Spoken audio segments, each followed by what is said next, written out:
मेरे पति से जब कई सालों तक बच्चा नहीं हुआ तो मेरी जिंदगी धीरे धीरे एक अजीब सी उलझन में फंसती चली गई। मैं उस दिन बेहद मुश्किल से बिस्तर से उठी थी और कमरे के सामने मेरा देवर खड़ा था।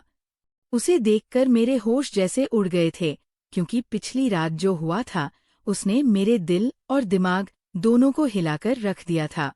उस रात मेरे भरोसे को एक ऐसा झटका लगा था जिसकी मैंने कभी कल्पना भी नहीं की थी।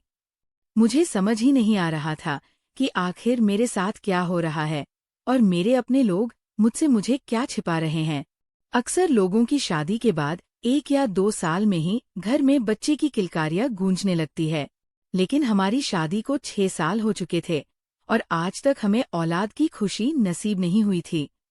ऐसा नहीं था कि मैंने इलाज नहीं करवाया था, बल्कि सच तो ये थे कि मैंने हर जगह कोशिश की थी। शहर के बड़े डॉक्टर से लेकर छोटे क्लिनिक तक सब जगह गई थी। कई बार दवाइयां बदली गई, कई बार टेस्ट हुए, लेकिन हर बार वही जवाब मिलता है कि रिपोर्ट बिल्कुल नॉर्मल है। डॉक्टरों का कहना था कि मुझ में किसी भी तरह की कोई कमी नहीं है, बस किस्मत का इंतजार करना होगा। ये सुनकर मेरे दिल को थोड़ी राहत मिलती थी, लेकिन समाज की बातें उस रात को तुरंत खत्म कर देती थी। मेरे ससुराल में ज्यादा लोग नहीं थे, सिर्फ हम 3 लोग रहते थे। मैं, मेरे पति और मेरा छोटा देवर जिसका नाम ध्रुव था। मेरे ससुर की मृत्यु बहुत पहले हो चुकी थी और मेरी शादी के 2 साल बाद मेरी सास भी इस दुनिया से चली गई थी। मेरे पति एक कंपनी में नौकरी करते थे और ध्रुव पास के एक मेडिकल स्टोर में काम करता था। दिन भर वो वहीं रहता और रात को घर लौटता था। घर में लोगों की कमी थी, इसलिए मुझे सास-ससुर के ताने भी कभी नहीं सुनने पड़े, लेकिन रिश्तेदार और पड़ोस के लोग कभी भी मौका नहीं छोड़ते थे मुझे ताना देने का। कई बार मैंने लोगों को आपस में कहते हुए सुना था कि बिना बच्चे की औरत अधूरी होती है। ये सब मेरे दिल को अंदर तक चोट पहुंचाते थे, लेकिन मैंने कभी अपने पति से इसकी शिकायत नहीं की, क्योंकि वह हमेशा मेरे साथ खड़े रहते थे। उन्होंने कभी मुझे इस बात के लिए दोषी नहीं ठहराया और ना ही कभी दूसरी शादी की बात की, इसलिए मुझे उन पर बहुत भरोसा था। एक दिन जब मेरे पति ऑफिस से घर लौटे तो उनके चेहरे पर अजीब सी खुशी थी, जैसे उन्हें कोई बड़ी खुशखबरी मिली हो। वे सीधे कमरे में आए और अलमारी में कुछ रखने लगे। मैंने उनसे पूछा कि क्या हुआ, आज इतने खुश क्यों हो? तो वे मुस्कुरा कर बोले कि मेरे पास तुम्हारे लिए खास चीज है, लेकिन अभी नहीं, जब दस्त हो जाएगा तब तुम्हें दिखाऊंगा। मुझे यकीन है कि उसे देखकर तुम बहुत खुश हो जाओगे। उस दिन हमारी शादी की सालगिरह भी थी। घर में कुछ मेहमान आए हुए थे और छोटा सा कार्यक्रम रखा गया था, इसलिए मैंने सोचा कि शायद उन्होंने मेरे लिए कोई सरप्राइज या गिफ्ट लिया होगा। मैं पूरे समय उसी के बारे में सोचते रही। रात धीरे धीरे बीतती गई, मेहमान भी चले गए और घर में सन्नाटा छा गया। मैं बेसब्री से इंतजार कर रही थी कि अब वे मुझे वह चीज दिखाएंगे जो जब सब सो गए तो मैं उनके पास गई और उनसे कहा कि अब तो बताइए आपने मेरे लिए क्या लाया है। उन्होंने मुझे प्यार से बिस्तर पर बैठाया और मुस्कुराकर बोले कि जो चीज मैं तुम्हें दिखाने वाला हूँ उसे देखकर तुम खुशी से हैरान रह जाओगे। इतना कहकर वे अलमारी के पास गए और हाथ पीछे करके एक छोटा सा पैकेट लेकर आए। उन्होंने वह पैकेट मेरे हाथ में दिया और बोले कि इसमें ऐसी चीज है जो हमारी जिंदगी बदल सकती है। मैं हैरानी से उन्हें देखने लगी। उन्होंने आगे कहा, इससे तुम्हारी सबसे बड़ी इच्छा पूरी हो सकती है। मैं जल्दी से पैकेट खोलने लगी क्योंकि मेरे मन में उम्मीद जाग चुकी थी। मुझे लगा कि शायद ये कोई खास दवा होगी जिसे लेकर उन्होंने इतना भरोसा दिखाया। जब मैंने पैकेट खोला तो उसके अंदर एक छोटी सी काली शीशी थी जिसमें तेल जैसा कुछ भरा हुआ था। उसे देखकर मैं चौंक गई और मैंने कहा कि ये क्या है? मेरे पति बोले, ये खास जड़ी बूटी से बना तेल है जिसे लगाने से कई औरतों को फायदा हुआ है। मैंने पहले तो उनकी बात को मजाक समझा, क्योंकि पढ़ी लिखी होने के बावजूद मैं ऐसी बातों पर आसानी से विश्वास नहीं करती थी। लेकिन मेरे पति इतने भरोसे के साथ बात कर रहे थे कि मैंने सोचा शायद इसमें सच में कुछ होगा।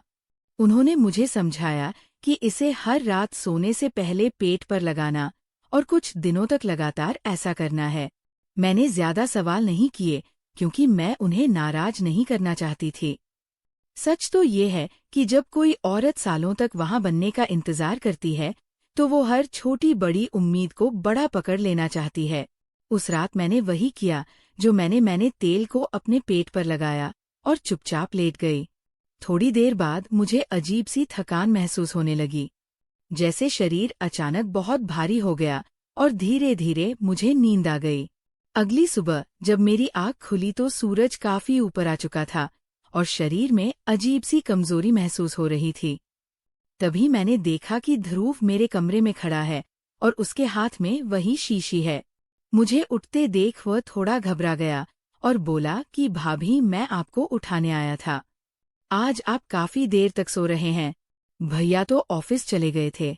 उसकी बात सुनकर मुझे थोड़ी हैरानी हुई क्योंकि वह पहले कभी इस तरह मेरे कमरे में नहीं आया था।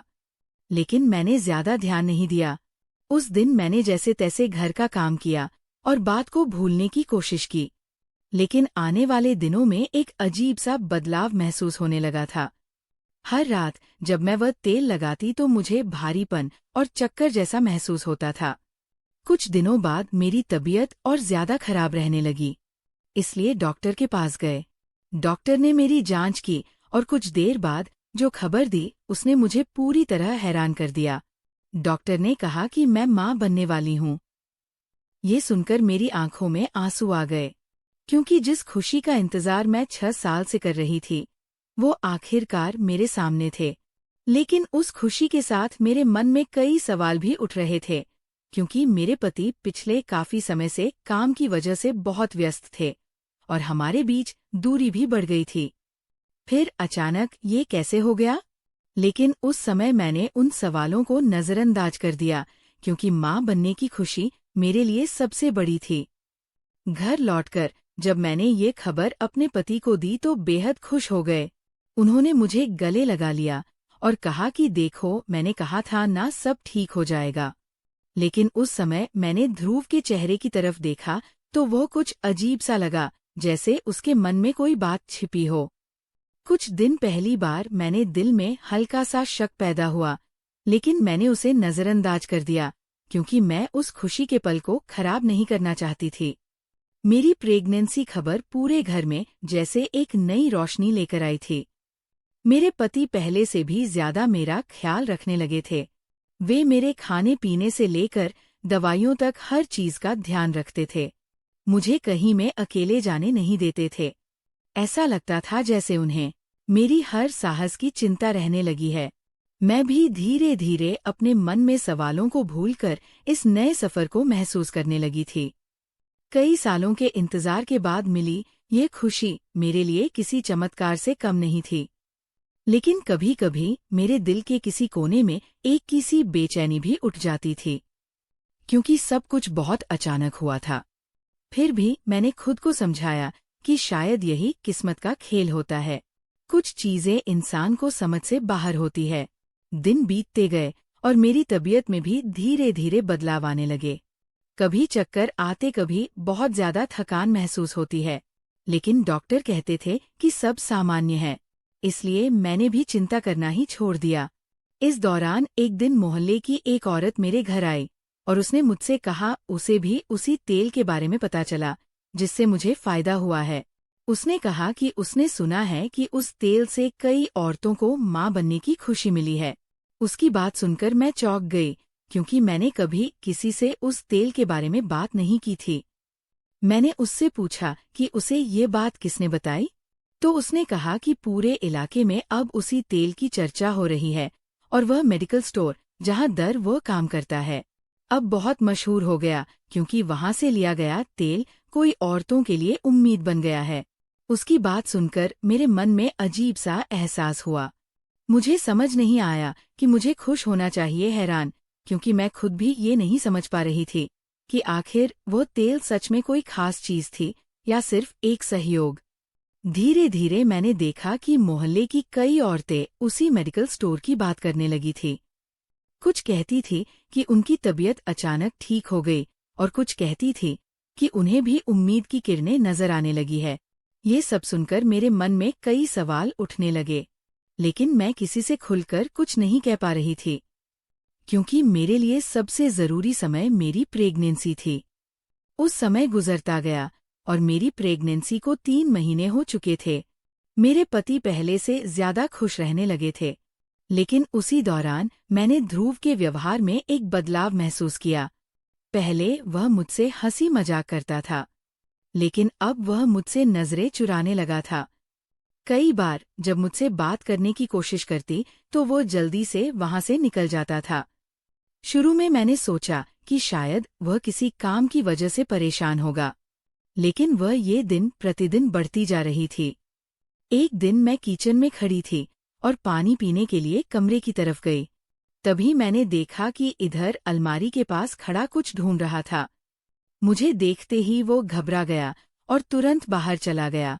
उसमें मुझे ये बात सामान्य लगी, लेकिन बाद में सोचने पर लगा कि वह कुछ छुपाने की कोशिश कर रहा था। इसी तरह कई छोटी छोटी बातें मेरे मन में जमा होती जा रही थी, लेकिन मेरे पास कोई सबूत नहीं था। इसलिए मैं खुद को ही समझाती रहती थी कि शायद मैं बेवजह सोच रही हूँ। मेरी प्रेगनेंसी को 6 महीने हो चुके थे और मेरा पेट भी थोड़ा सा दिखने लगा था। घर में आने वाले लोग मुझे बधाई देते थे और मेरे पति गर्व से मुस्कुराते थे, लेकिन उसे खुशी के बीच कभी कभी मुझे ध्रुव का चेहरा याद आ जाता था, जिस पर अजीब सी घबराहट दिखाई देती थी। एक शाम मैं किचन में चाय बना रही तभी मेरे पति जल्दी जल्दी घर आए। उनके चेहरे पर घबराहट साफ दिखाई दे रहे थे। उन्होंने आते ही कहा, ध्रुव को आवाज लगाई और उसे कमरे में ले गए। मैं भी पीछे गई तो देखा कि वे उसे जल्दी जल्दी अलमारी के अंदर छिपाने की कोशिश कर रहे थे। मैं हैरान होकर उसने पूछने लगी क्या हुआ, लेकिन उन्होंने मुझे चुप रहने को कहा और उधर उसे बोले कि चाहे कुछ भी हो जाए बाहर मत निकलना। उनके आवाज में घबराहट साफ झलक रही थी। मुझे कुछ समझ नहीं आ रहा था। आखिर ऐसा क्या हुआ? तभी अचानक दरवाजे पर जोर से दस्तक हुई और कुछ ही पपलों में पुलिस हमारे घर के अंदर आ गई। उन्होंने सीधे मेरे पति से सवाल करना शुरू कर दिया और फिर उन्हें अपने साथ चलने के लिए कहा। मैं घबरा गई और उनसे पूछने लगी कि बात क्या है, लेकिन किसी ने मुझे कुछ नहीं बताया। मेरे पति भी चुपचाप रहने के साथ उनके साथ जाने लगे, जैसे उन्हें पहले से सब पता हो।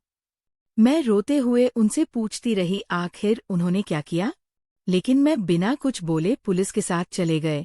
उनके जाते ही घर में एक अजीब सा सन्नाटा छा गया। मैं घबराकर धरू को अलमार से बाहर लाई और उससे पूछने लगी आखिर ये सब क्या है, लेकिन उसका व्यवहार अचानक बदल गया। उसने गुस्से से मेरी तरफ देखा और बोला कि भाभी मुझसे सवाल मत कीजिए, जो पूछना है अपने पति से पूछिए। उसकी बात सुनकर मैं बहुत ज्यादा परेशान हो गई, क्योंकि आज से पहले उसने मुझसे इस लहजे में कभी बात नहीं की थी। मुझे लगने लगा कि इस पूरे मामले में जरूर कोई बड़ी बात छिपी हुई है। उस रात में बिल्कुल नहीं सो पाई। मेरे दिमाग में हजारों सवाल घूम रहे थे कि आखिर पुलिस मेरे पति को क्यों ले गई, उधर इतना घबराया हुआ क्यों है। अगली सुबह जब मैं बाहर निकली तो मोहल्ले में लोगों की भीड़ लगी हुई थी। सब लोग इसी एक बात पर चर्चा कर रहे थे। जब मैंने ध्यान से सुना तो मेरे पैरों तले जमीन खिसक गई।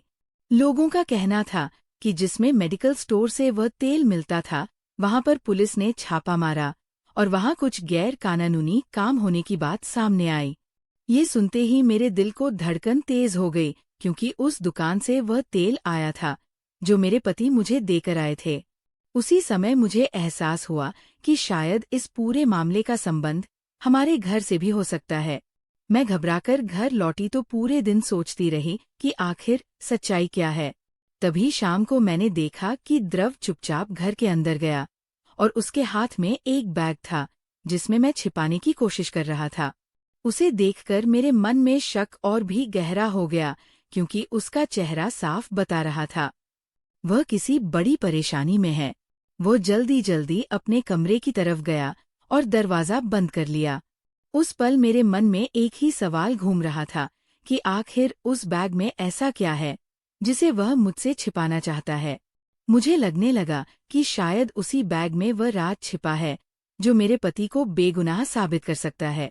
और उसी पल मैंने तय कर लिया, मुझे सच्चाई तक पहुंचना ही होगा, चाहे उसके लिए मुझे कितना भी जोखिम क्यों ना उठाना पड़े। उस रात मेरे मन में अजीब सी बेचैनी थी। मैं बार बार उसी बैग के बारे में सोच रही थी जो ध्रुव लेकर आया था। उसका घबराया हुआ चेहरा मेरे सामने बार बार आ रहा था। मुझे अब यकीन होने लगा, इस पूरे मामले में कोई बहुत बड़ा राज छिपा हुआ है, और शायद वही राज मेरे पति के गिरफ्तार की असली वजह भी था। मैं समझ चुकी थी कि अगर मुझे सच जानना है तो मुझे खुद ही हिम्मत करनी होगी, क्योंकि ध्रुव से सीधे पूछने का अब कोई फायदा नहीं था। उसके व्यवहार से साफ लग रहा था वह कुछ भी बताने वाला नहीं है। रात काफी हो चुकी थी। घर में सन्नाटा फैल गया था। मैं अपने कमरे में लेटी हुई थी, लेकिन नींद मेरी आंखों से कोसों दूर थी। मेरे दिमाग में बस वही बैग घूम रहा था। तभी मुझे याद आया कि ध्रुव ने अलमारी की चाबी एक छोटे से बॉक्स में रखी थी। ये बात मैंने खिड़की से जागते हुए देखी थी। मेरे मन में एक विचार आया कि अगर किसी तरह वह कोई चाबी मिल जाए तो मैं उस बैग को देख सकती हूँ। शायद वहीं से मुझे इस रहस्य का कोई सुराग मिल जाए। मैंने धीरे से कमरे का दरवाजा खोला और बाहर जाकर पूरा घर शांत था। मैंने कदम बाहर दबाकर ध्रुव के कमरे की तरफ बढ़ाना शुरू कर दिया। मेरा दिल जोर जोर से धड़क रहा था, क्योंकि अगर वो जाग गया तो मुझे समझ नहीं आता कि मैं क्या जवाब दूंगी। लेकिन उस समय सच जानने की जिद मेरे डर से बड़ी हो चुकी थी। मैंने धीरे से उसके कमरे का दरवाजा खोला। अंदर हल्की सी रोशनी थी। इधर गरी नींद में सो रहा था। मैंने बहुत सावधानी से कमरे में अंदर कदम रखा। उस बॉक्स को ढूंढने लगी। कुछ ही देर में वो बॉक्स मिल गया। मेरे हाथ कांप रहे थे, लेकिन मैंने हिम्मत करके उसे खोला। उसके अंदर अलमारी की चाबी रखी थी। मैंने धीरे से चाबी निकाली और अलमारी के पास पहुंची। ताला खोलते समय मुझे ऐसा लग रहा था जैसे हर आवाज बहुत तेज सुनाई दे रही हो। लेकिन किसी तरह मैंने अलमारी खोल ही। अंदर कपड़ों के पीछे वह बैग रखा था जिसे मैंने शाम को देखा था। मैंने जल्दी से बैग निकाला और अपने कमरे में वापस आ गई। दरवाजा बंद करके जब मैंने बैग खोला तो मेरे होश उड़ गए। उसके अंदर कई कांच की टेस्ट ट्यूब रखी हुई थी।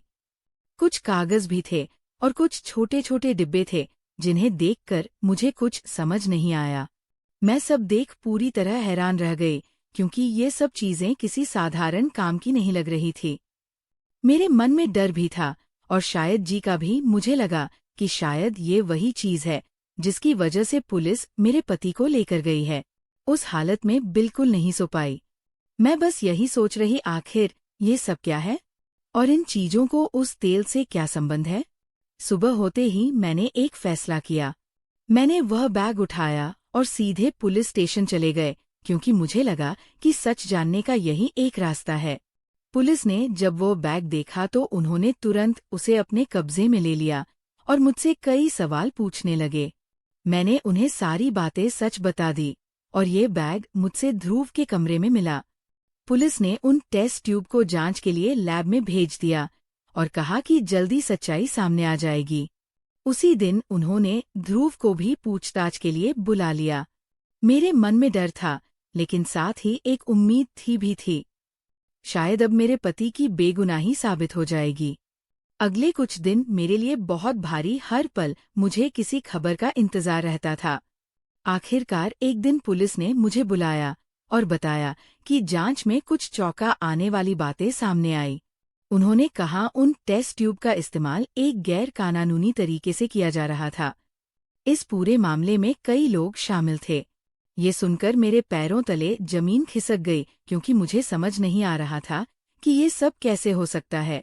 पुलिस ने बताया कि उस तेल के पीछे पूरी साजिश काम कर रही थी और कई महिलाओं को झूठे भरोसे में रखा गया था ताकि वे उस तेल का इस्तेमाल करें और बाद में उनके साथ प्रयोग किए जाए। ये बात सुनकर मेरा सर चकराने लगा। मुझे विश्वास ही नहीं हो रहा था कि इतना बड़ा धोखा इतने समय से लोगों के सामने हो रहा था। पुलिस ने आगे बताया कि इस मामले में मेडिकल स्टोर के कुछ लोग और एक स्थानीय डॉक्टर भी शामिल थे, जो महिलाओं को किसी न किसी बहाने अस्पताल में भर्ती कर लेते थे और फिर उन पर प्रयोग किए जाते थे। ये सब सुनकर मुझे अपनी ही कहानी याद आने लगी, जब मुझे अचानक अस्पताल में भर्ती किया गया था और मुझे घंटों तक नींद आती रही थी। और अब मुझे लगने लगा कि शायद उसी समय मेरे साथ भी कुछ ऐसा हुआ था जिसकी मुझे कोई याद नहीं है। मेरे हाथ पैर कांपने लगे, क्योंकि ये सोचकर कि मेरी हालत खराब हो रही थी कि कहीं मैं भी उस साजिश का हिस्सा तो नहीं बन गई। पुलिस ने मुझे शांत रहने को कहा और बताया कि अभी जांच जारी है और सच पूरी तरह सामने आने में थोड़ा समय लगेगा। लेकिन इतना तय था कि ये मामला बहुत बड़ा है और इसमें कई लोगों की चलता सामने आ रही। वो पुलिस स्टेशन से बाहर आए तो मेरी आंखों में आंसू थे। मेरे मन में एक ये सवाल था कि आखिर इस सब में मेरे पति का क्या रोल है? क्या वे भी साजिश का हिस्सा थे या फिर वे किसी गलतफहमी का शिकार हो गए थे? मैं चाहती थी कि मैं निर्दोष साबित हो, क्योंकि मैंने हमेशा उन पर भरोसा किया था। लेकिन सच क्या है, ये जानने का डर वे मुझे सता रहा था। अगले कुछ दिनों में पुलिस की जांच और तेज हो गई। कई लोगों से पूछताछ हुई और कई जगह छापे भी पड़े। धीरे धीरे साजिश के परतें खुलने लगी और जो बातें सामने आईं वे किसी भी इंसान को अंदर तक हिला देने वाली थी।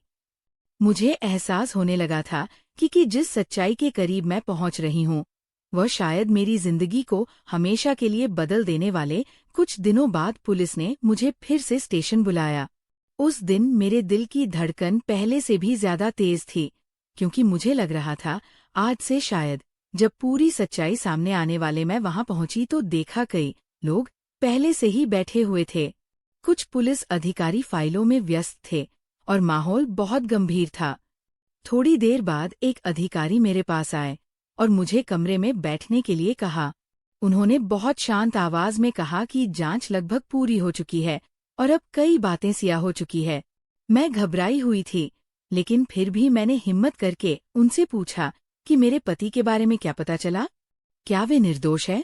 अधिकारी कुछ पल चुप रहे और फिर बोले कि ये मामला जितना हम सोच रहे थे उससे कहीं ज्यादा जटिल निकला। उन्होंने बताया कि जिस तेल के बारे में इतना प्रचार किया जा रहा था वह दरअसल एक चाल थी। उस तेल के जरिए लोगों को भरोसा दिलाया जाता था कि इससे जल्दी संतान का सुख मिल सकता है। कई महिलाएं समाज के दबाव और अपनी मजबूरी के कारण उस पर भरोसा कर लेती थी और यही भरोसा इस पूरे गिरोह के लिए सबसे बड़ा हथियार बन गया था। पुलिस ने बताया कि कुछ लोग इस विश्वास का गलत फायदा उठा रहे थे और इसी बहाने कई गैर कानूनी प्रयोग किए जा रहे थे। ये सब सुनकर मेरी आंखों में आंसू आ गए। मुझे अपने आप पर गुस्सा आ रहा था। मैं भी उस झूठे भरोसे में आ गई। मैंने कहा आवाज में पूछा, क्या मेरे पति भी इस सब में शामिल हैं? अधिकारी ने धीरे से कहा कि जांच में ये सामने आया कि इस पूरे काम की योजना बहुत पहले से बनाई गई थी और इसमें कई लोगों की भूमिका थी। ये सुनकर मेरे दिल पर जैसे चोट लगी, क्योंकि मुझे अब धीरे धीरे समझ आने लगा था कि मेरे जीवन का सबसे बड़ा भरोसा ही शायद में सबसे बड़ा धोखा बन गया था। पुलिस ने बताया कि इस मामले में कई सबूत मिले जिनसे साफ होता है कि कुछ लोग पैसों के लालच में आकर इसे गलत रास्ते पर चल पड़े थे। समाज में संतान पाने की चाहत और लोगों की मजबूरी का फायदा उठाकर एक ऐसा जाल बिछाया गया था जिससे कई मासूम लोग फंस गए थे। ये सब सुनते ही मुझे लगा जैसे मेरी पूरी दुनिया बिखर गई है। मैं हमेशा सोचती थी कि मेरे पति ही सबसे बड़े सहारे हैं, लेकिन अब मुझे समझ आ रहा था कि सच्चाई कितनी अलग हो सकती है। उस दिन जब मैं पुलिस स्टेशन से बाहर निकली तो मेरे मन में बहुत सारे सवाल थे, लेकिन साथ ही एक सच्चाई थी, साफ हो चुकी थी। कभी कभी जिन लोगों पर हम सबसे ज्यादा भरोसा करते हैं वही हमें सबसे ज्यादा चोट दे जाते हैं। समय बीतता गया और इस मामले में की खबर धीरे धीरे पूरे इलाके में फैल गई और कई महिलाएं ने भी सामने आकर अपनी कहानी बताई। तब लोगों को एहसास हुआ कि ये सिर्फ एक परिवार की कहानी नहीं, बल्कि एक बड़ी साजिश थी जो लंबे समय से चल रही थी। मुझे ये भी समझ आ गया था कि समाज में फैले अंधविश्वास और दबाव किस तरह लोगों को कमजोर बना देते हैं, और उसी कमजोरी का फायदा उठाकर कुछ लोग गलत रास्ते पर चल पड़ते हैं। मेरे लिए वो समय बहुत कठिन था, लेकिन धीरे धीरे मैंने खुद को संभालना शुरू किया।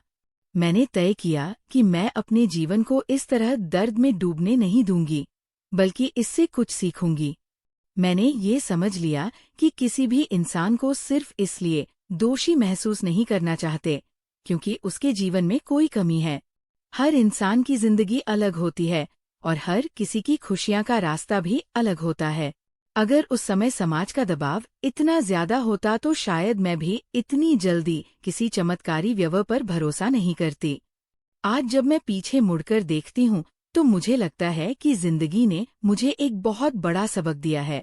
विश्वास करना जरूरी है, लेकिन आंख बंद करके विश्वास करना कभी कभी बहुत खतरनाक हो सकता है। इस पूरे अनुभव ने मुझे ये मजबूत बना दिया था। मैंने ये फैसला किया कि मैं अपनी जिंदगी अपने फैसलों के साथ जीऊंगी, बिना किसी डर और बिना किसी दबाव के। अगर किसी के जीवन में संतान का सुख देने से आता है तो या नहीं आता, तो इसका मतलब ये नहीं है कि उसकी जिंदगी अधूरी है। दुनिया में खुश रहने के कई रास्ते हैं, वैसे हमें उन्हें पहचानने की जरूरत होती है। यही सच है।